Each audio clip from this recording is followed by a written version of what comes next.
ГСП онлайн. Городские новости сейчас.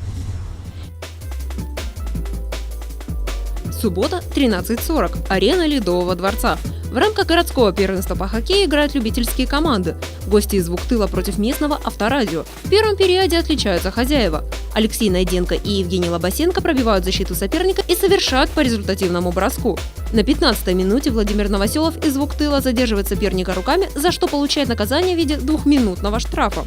Находясь в меньшинстве, гости забивают гол. Первый период оканчивается со счетом 2-1. Ведет Авторадио. В следующем отрезке игры ухтинцы Николай Лебедев и Евгений Лобасенко забивают еще по одной шайбе. Игра заканчивается со счетом 4-1. Победа за ухтинской командой. Результатом доволен, как и всегда. На морально-волевых выиграли игру. Исключительно, за исключением мастерства, но большое желание победить и не проиграть. Шансы были равны абсолютно, что у них, что у нас. Только у нас чуть вратарь посильнее. Вот и все. Городское первенство продолжается. Поклонники хоккея могут насладиться любимой игрой спортсменов 6 апреля. Тогда на Ледовую арену выйдут команды «Нефтяник» и «Стройпроект». Встреча состоится в 12 часов.